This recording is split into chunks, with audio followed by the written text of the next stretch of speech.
Hello, welcome, good morning. It's the Smart Helping Live Financial Modeling stream.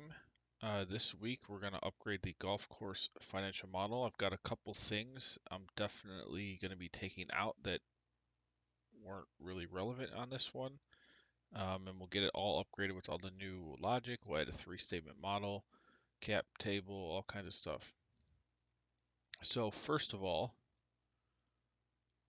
let's get on old Twitter over here, send out the link, send out the sound check. Okay, everything's working. Great. Send that out. Um, so last week was pretty cool. Last week I upgraded the apple orchard model. A lot of cool stuff there. That was like the third or fourth model I ever built in my life, so I had a lot of stuff to upgrade there. But also, there was a lot of great existing logic on that one. So that was fun. That was took about 3 days to do last week, and it's finished. It's good to go. We did an overview video on it. So this week we're going back to another industry specific model that I did maybe 2.5, 3 years ago, which is a golf course. So I'm going to upgrade this one today and tomorrow, maybe Wednesday, and we'll get into it. Don't forget, I've got all kind of financial models on smarthelping.com. You can check them out. I've got startup models. I've got inventory trackers, HR tracking tools, and Google Sheets. A lot of really nice logic there. Obviously, industry-specific financial models, real estate models, mobile home park, self-storage, mixed use, short-term rentals. I've got a lot of SaaS models. I've done a lot of SaaS financial modeling for clients over the years. So a lot of templates came out of that. And then again, you can check out everything I've got on the Financial Models tab. You can buy by category individually, or of course all the templates on the site for $9.99. Alrighty, well, let's get into the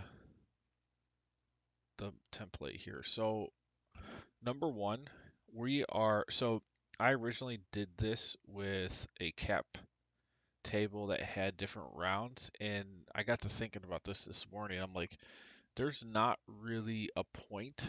If you're building a golf course, whoever is going to be using this, there is probably not going to be like a 20 to 50 golf course franchise where you have multiple investors over time. That's not the use case that's going to be common here. So it's just going to be a single golf course model. So you probably have a single investor or maybe a couple investors, but they're all going to be at the beginning. They don't need to have timing here. Um, so because of that, I'm going to deprecate all of this. We'll have a separate cap table that I'll import from, uh, the previous templates I've done. I've got a different style that I do for ones like this.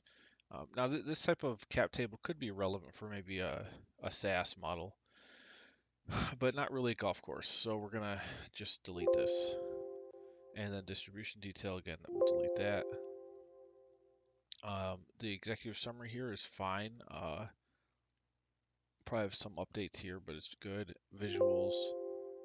Yep, so now we got some issues with all the charts. Okay. Yes. We won't need that one. We won't need that one. This will be a separate chart. That's fine. Okay. So we'll update some of the visuals as we go here. Break even still fine. I don't actually know how relevant. Let's see, expenses 48. So it's these.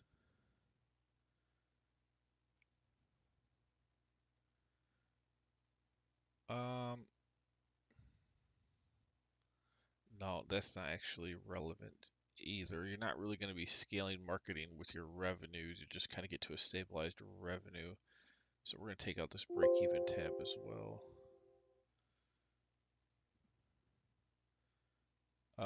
And then monthly, so this will be monthly detail.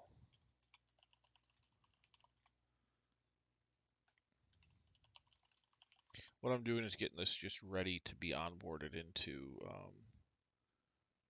the new template structure that I've built around all this. Now, what we will keep for sure is the revenue logic and the expense logic construction. There'll be some updates here based on how you can depreciate stuff. Originally, I was looking up revenue rules from the IRS, and you definitely cannot depreciate the land at all. So when you buy this, it's just going to sit on the balance sheet, and then potentially at the exit you can um, define some amount of uh, value of that at exit if you want to show an exit value. But for all the different holes, so 18-hole golf course, it says you can depreciate, like, let's say the pipes, certain things um, directly relevant to um, like having materials that degrade over time. You obviously can't depreciate um, like well it was kind of confusing because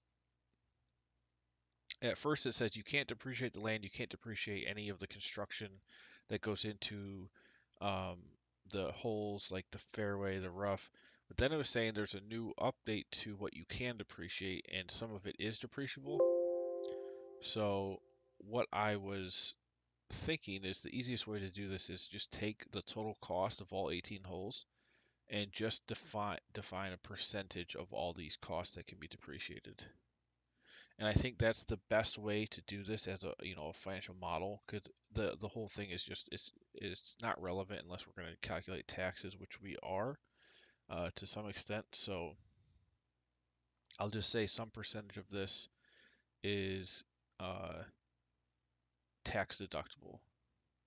And therefore, the other percentage is going to be a basis. So on the sales, there possibly could be a gain or loss. But I'm going to treat it all as like one item on the CapEx table. And then there'll also be other like equipment items and all that stuff on the CapEx table for depreciation. Um, but we'll get into that. Revenue logic is great here. So I was thinking about adding a membership model, but really a membership-based golf course is completely different. So I would it actually would just be a completely different model. This is for walk-ins, and the logic I did was you can define the amount of playable hours per hole, the average time it takes to play 18 holes, the time between groups, percentage utilization, so the rounds actually sold of total possible rounds that can be played in a day. So 75%, this is your capacity. Based on that, you can have rounds sold per day, playable days per month, number of rounds sold per month, average price per round, average players per round, and then there's how you get the monthly revenue. So you can adjust all those figures based on um, what you think your specific golf course could do. But that's the best way I can think of basically, because as a golf course, you're thinking, your revenue is based on how many rounds are you selling, and you obviously can't sell like, you know, just in a scale into perpetuity on one golf course. There's going to be a maximum. So this is how we define the maximum, and then the percentage of that maximum reached over time. And that's the best way I could think of to do it. Now, yes, you could have maybe annual memberships or annual seasonal passes, but that's just built into this, I believe, with the price per round. I don't think it makes sense to even add anything in beyond this. Now, if you're doing a membership-based model, it'd be completely different. You'd have some membership cap of what you think you can have. There's probably some rules of thumb to look up for that, but I might do that in the future. But that's a different model. So we're going to keep all the revenue logic that exists here. I think it's good. And then you also have ancillary revenue. So this is just trying to show the cash flow from operating, food and beverage. Usually most clubhouses will have this to some extent. So this is fine. I'm going to keep this revenue logic here. This is going to be different. So we're going to title this Global Control.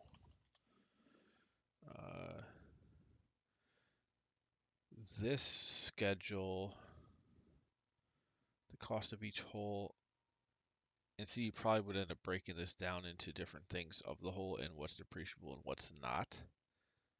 But I think for the purpose of this, we're just going to define a general percentage of these total construction costs that are depreciable.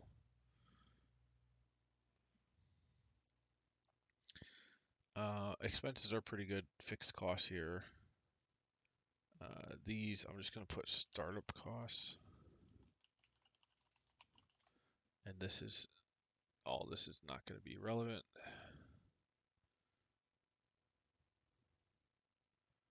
Let's get the tab coloring right. I think I'll keep this logic here. All right, so now we need to import. So this is a 5-year monthly and annual. Nothing special, no inventory. So I think I'm just gonna pull right from,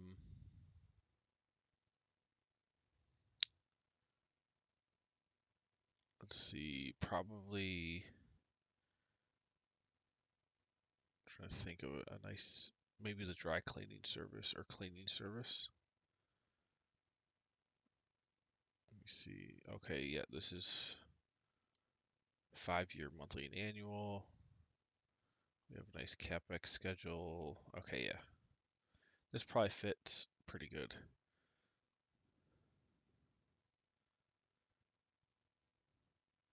So what we have to do to import this as efficiently as possible is get all the tab names that we're importing on the initial sheet. So startup costs, cap table, CapEx, terminal value. Got a couple tabs here we got to add.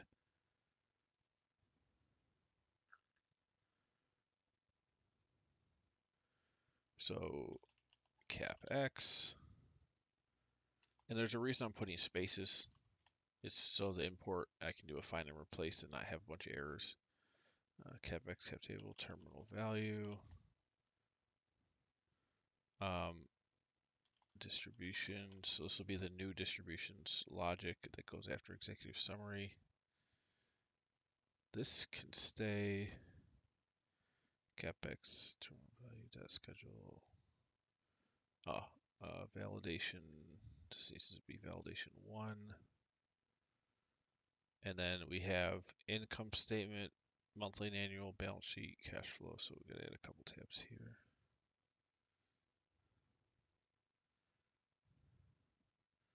Make all these report tabs this color. I do also have some notes and references here for starting a golf course. These would be pretty good to look up. All right, so this is the main upgrade here is we're adding these financial statements: monthly, income statement, annual, balance sheet, monthly, balance sheet, annual. Now, if you notice, I've been doing these upgrades since January, and I've gotten through. I've got the golf course one to finish. I've gotten through. I've got to say up to probably 35 or 40. But I've got to do, after this one, we've got, let's see, vending machines, bike shop, e-commerce. We're doing the golf course one now. So 3, and I think there's a couple more. So maybe 5 or 6 more weeks of this, and then I can start doing brand new templates finally. I can't wait, but it is really important to get these templates upgraded first. And I think it's worth it to improve the value. Cash flow statement monthly, cash flow statement annual. All right, so I think those are all the tabs that we need. So we're going to try to import all the logic and then find and replace and then start fixing what's broken. Here's the financial statements.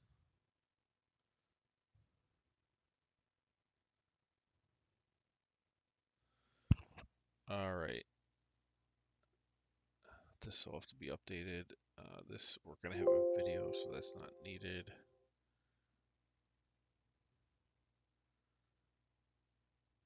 Okay, I believe we have everything. So let's start importing.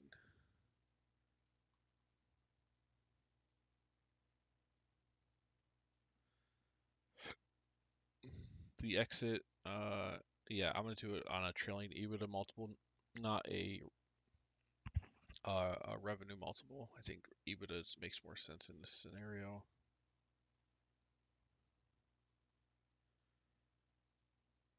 Terminal value.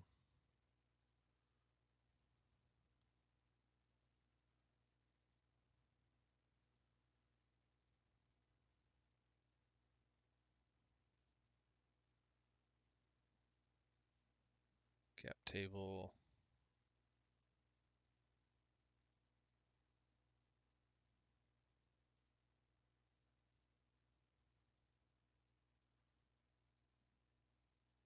This is where we'll put in one row for all of the construction and whole construction, all that's going to be depreciable.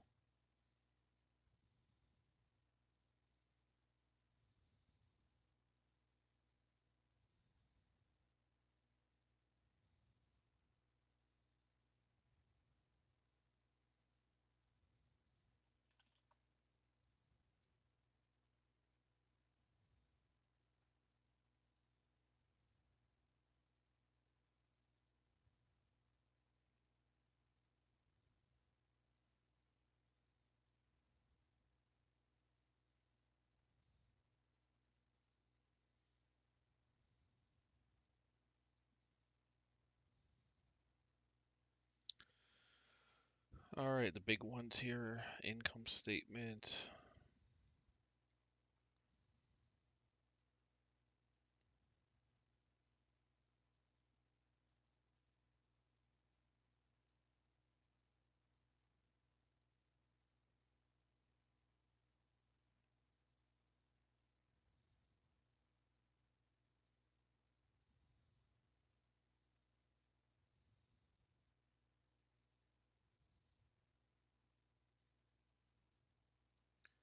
Balance sheet monthly.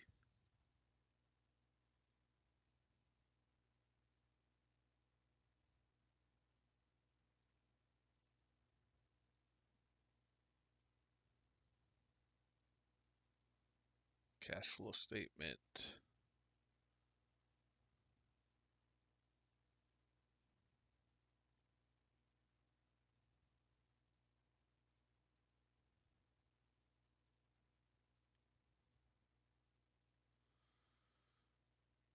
Distributions.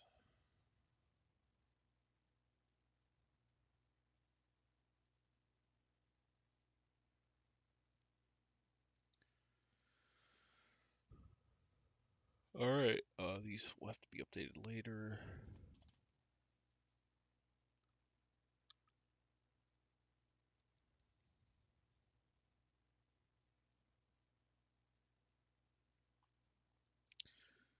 So now, what I want to do, just load this up. Okay. We'll do formatting updates first, and then I'm going to try to fix a couple of quick things that are broken, and then tomorrow we'll get more into the linking up of the income statement, balance sheet, cash flow statement. All right, so this is good. What? So I did 100 on this. Okay.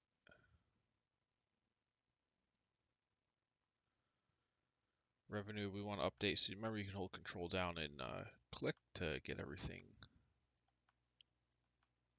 formatted at one time.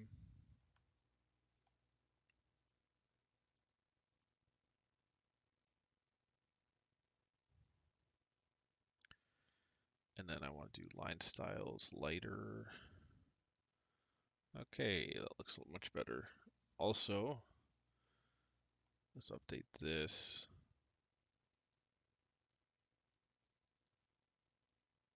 To a different format style.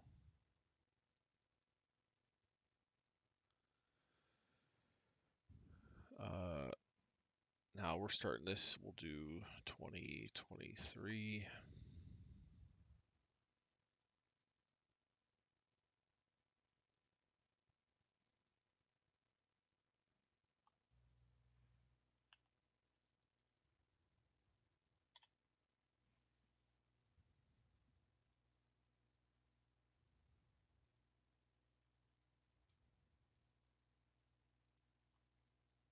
Okay, so we got that logic for revenues. It's all fine and dandy.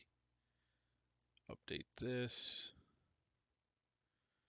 We'll get more into the capex and how these percentages and all that stuff flows through tomorrow.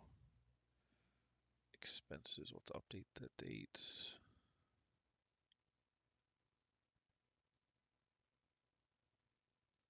I just usually like to do an offset just to make sure the logic is working. That's all I really care about. All the numbers are arbitrary, by the way. So when you go to fill this out, you'll go through it based on your own assumptions and all that. I just need to make sure the logic works. So when you change stuff, no errors happen.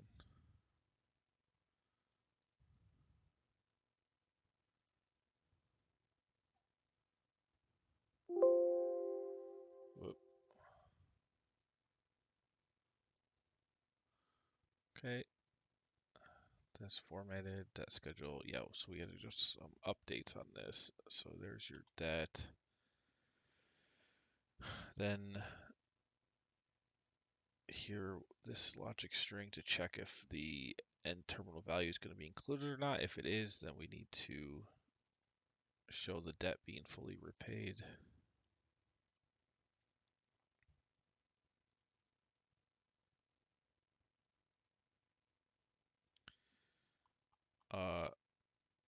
Payment also, let's go into here.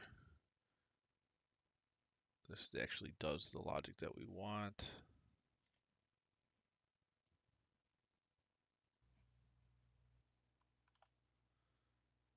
Oh, we're offset a bit. Okay, so this is going to have to be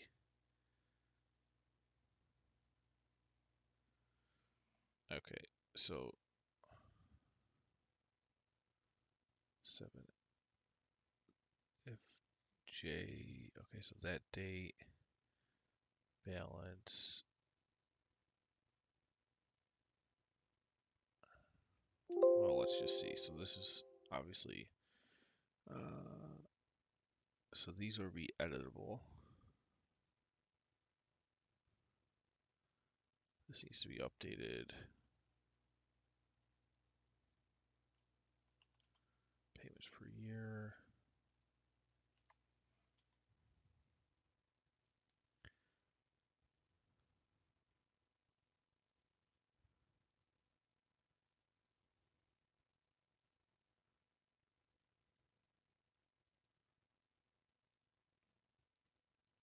Update the start date of the loan so it can be chosen.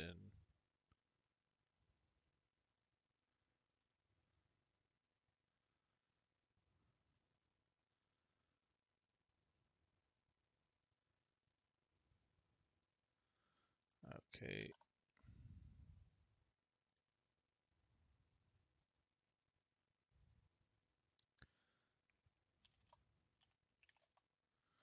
All right. Great. We have numbers. So, yes, I know there's errors on the visuals.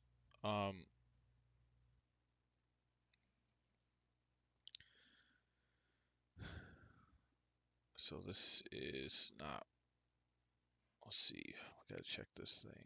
So if J12, that's the right, equals C8, yep. Then do E11, which is the previous balance, plus the interest rate divided by however many payments are in the period, times E11. Okay, so that should be correct. Oh, there we go. Okay, so it's paying back this on the end month. Let's actually adjust this for a full 5 years.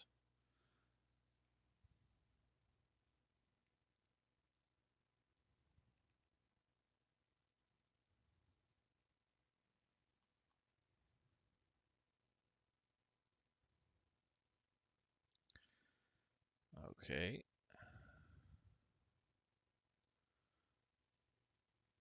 is that? So month 60. Now, if there were, let's say, 6 payments a year, did I do this right? 1, 2, 3, 4, 5, 6.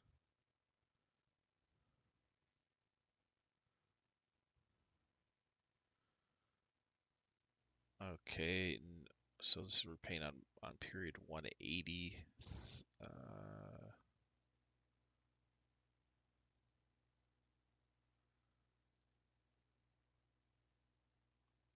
This should be, oh, okay. So the payments per year needs to match up with this end date, otherwise it's not going to, obviously. So you need to keep that in mind. Now the most common thing is probably just going to be 12 payments a year. Now in this case it would work. Now if it was 4 payments a year, so we're doing it at the beginning of each period, so actually I don't think anything would work except for 12, I believe. Anyway, that's going to be, 99.99%.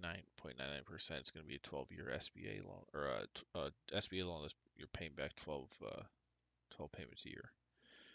So that works fine. Okay. Dates updating. All right. Good. Let's see, CapEx.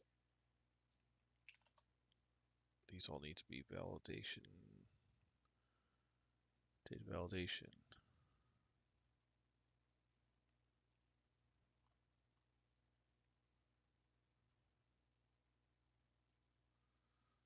Okay.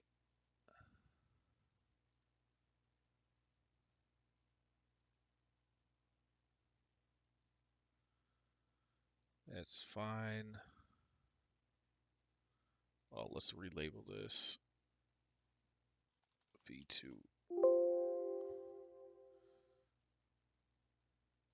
Yes, I know there's errors here. We'll have to update all this. Just hold on. So we formatted everything pretty good. That schedule's fixed. Cap table, let's format that. So all these are going to be 15 width. Freeze. Grid lines. Terminal value. That's fine. Now the big ones. So let's freeze these, get these all formatted so that tomorrow when I go in here and start updating, it'll be all ready to go.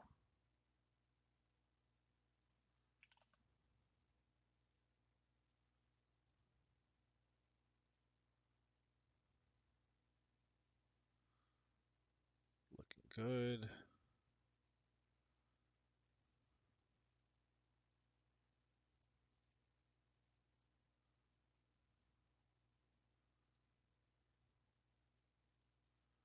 Freeze. 15. Extend.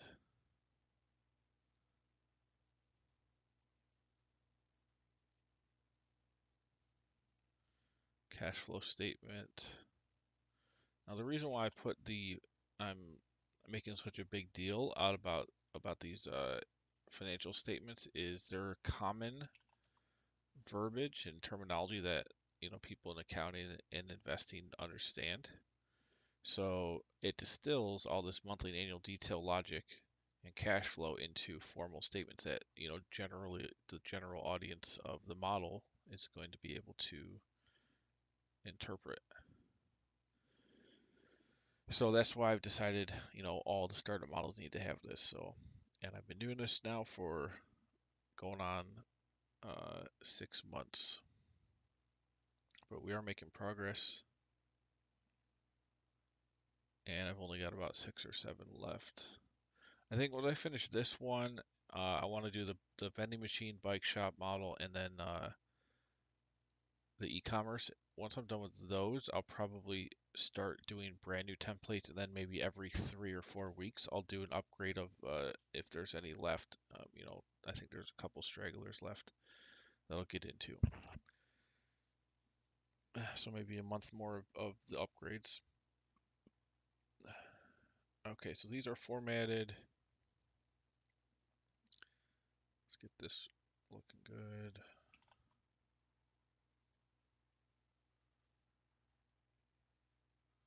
Oh, I forgot. We have to do the find and replace. That's like the most important thing here. So you can see all these references to cleaning service. We have to remove those references. So we're going to go here and hopefully we've gotten all the tabs in that we needed. So I want to replace this, all these references with a blank on the whole workbook. Now when I hit replace all, it should go through the whole thing and replace everything. So then I now effectively have transported the logic correctly into the new workbook. Okay, good. 12,000 replacements. So now all of this logic is referencing the data in this workbook and not the other workbook. Okay, so we don't need this anymore. Don't save.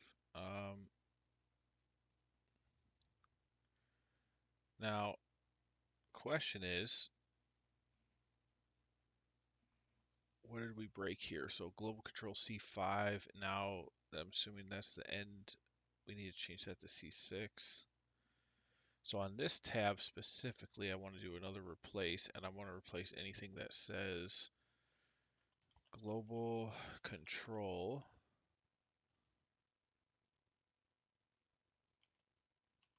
C5 with C6. And just this sheet. Okay, so there you can see numbers popped in. Also,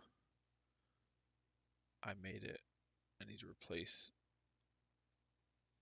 when they have a lock here as well. Okay, so that is good. I think we got everything.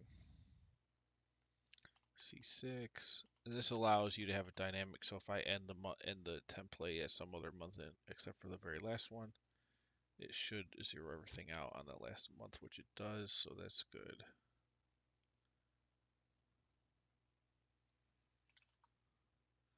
Let's make sure we got all the adjustments. C6, C6.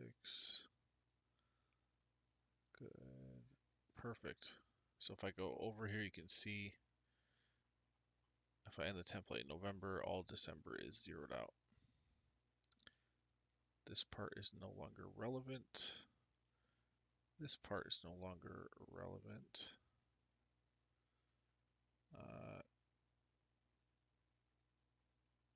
We'll be redoing all of that. We won't need this.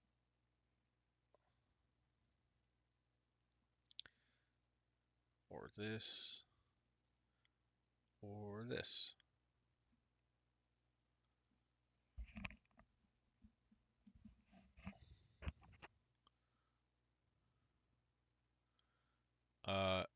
Or this. And EBITDA we do want in here. Okay, so let's go to the annual and update that one as well.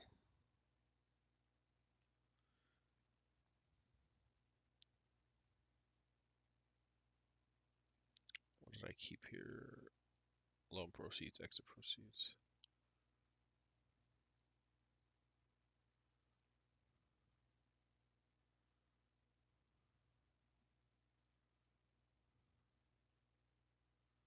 Yeah, we're making more efficient use of our other schedules, so all those things that we just removed will be at one line on this.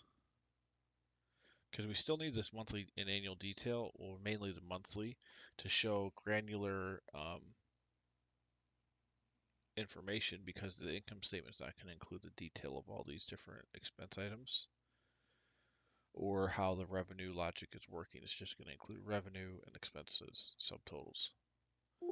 So we need the monthly detail to have that, and also this is going to be the source for the minimum cash required. Once I put all the other assumptions in here, we'll be able to see after startup costs and any burn and operations what the minimum cash investment is going to be needed to get this thing off the ground. Okay, so everything is unbroken now, except for the visuals. There's obviously, we could remove this. I gotta sneeze. Excuse me. Uh, monthly cumulative cash flow, we'll add that back. Now I believe, oh, hold on, undo.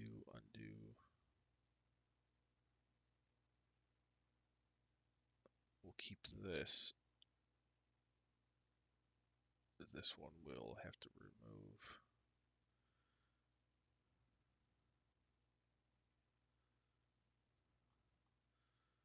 Okay, so we'll have to do some more expense summaries and update some of this other stuff after we finish redoing the whole, updating everything. Just formatting here.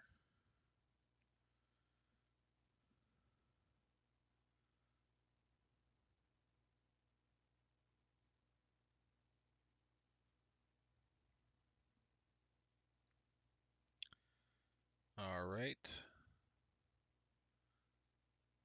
So now when I come in tomorrow, all I have to do is, well, I mean, not all, we're gonna have to start doing some of the complex accounting stuff and referencing to get all these statements up to date and accurate.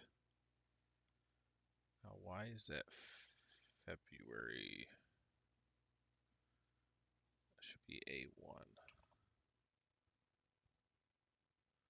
Let me just pull the source template real quick. I just want to see.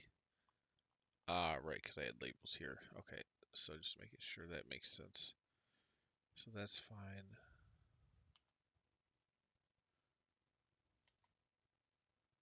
This can reference that. Annual detail F4. Okay, so that's good. That's fine.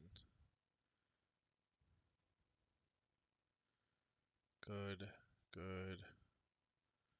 All right, so all our dates are all implemented. Let's relabel the Golf Co.